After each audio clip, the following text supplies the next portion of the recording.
it's Nell, and I can't believe I haven't told you about this plant. This is a fabulous house plant, so easy, so fun, I love it, but it's in need of transplanting.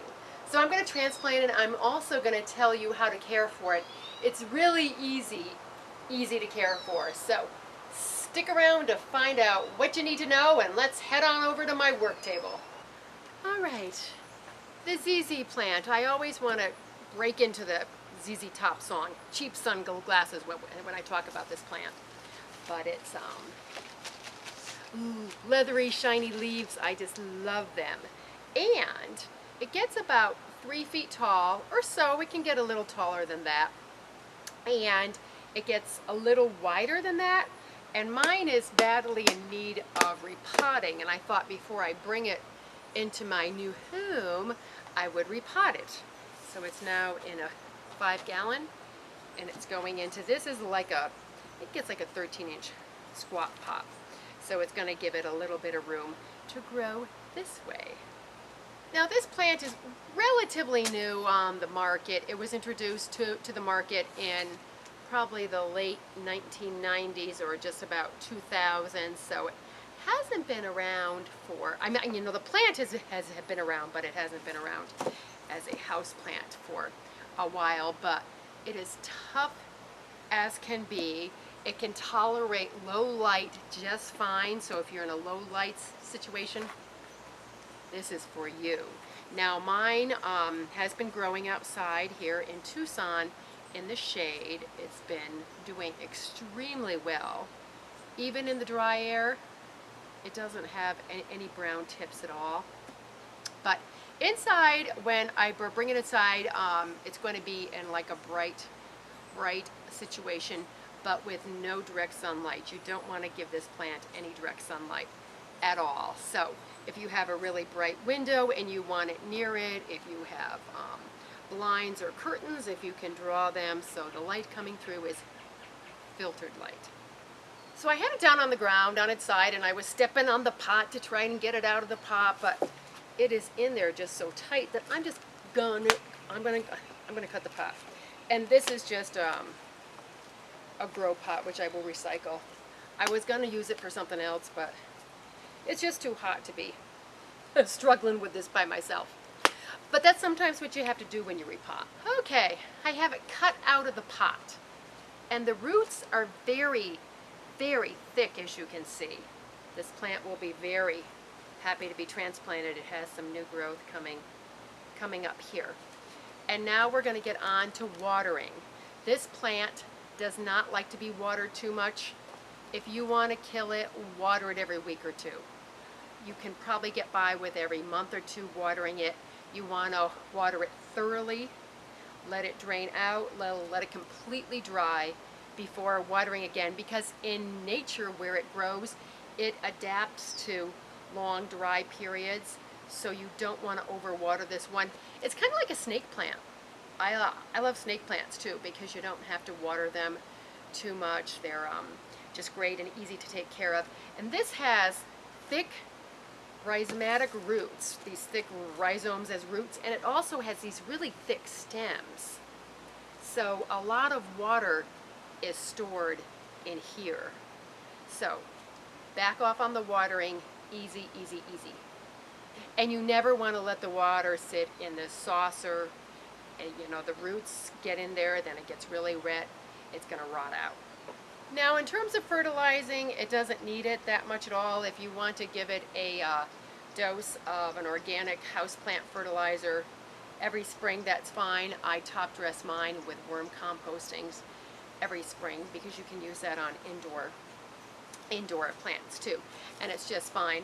And mine has never had any pests at all, and I really haven't heard of it being susceptible to any pests. So if any of you out there have one of these and it's gotten anything, please share, because that's what we're all here for.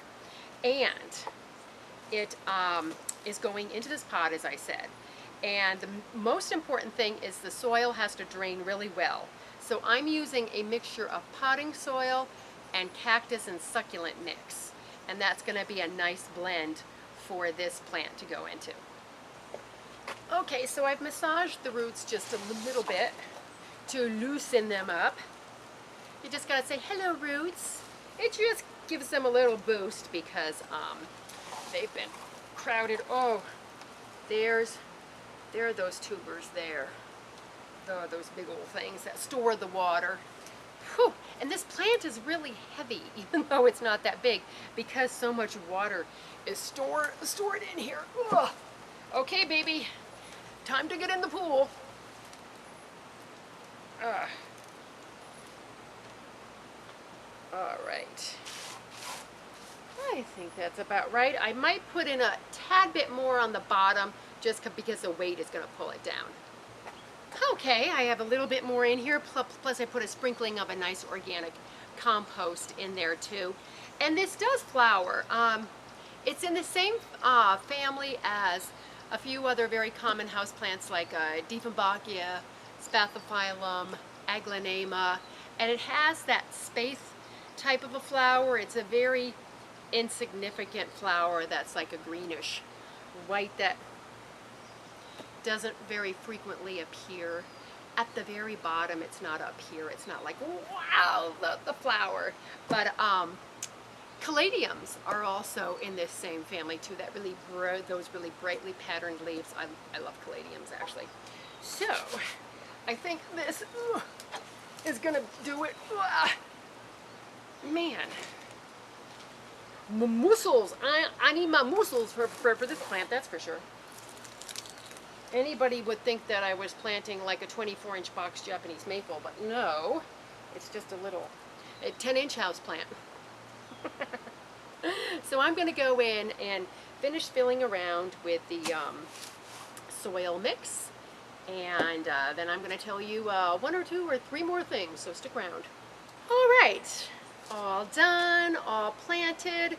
I'm going to put it in its spot. I'm going to give it a good watering, and then I probably won't need to water it again for at least a month, even here in the desert, because I don't want to overwater it, but I do want to water this in, and I might need to top it off with some more of the mix, or definitely some worm compost, because I put a little bit of the worm compost down here, but I haven't put any at the top, but I will top dress it. And one of the main draws of this plant is the shiny foliage, and it is shiny on its own. There's one thing that's very important to know is never put leaf shine on this plant. It's not a good idea. It won't like it at all.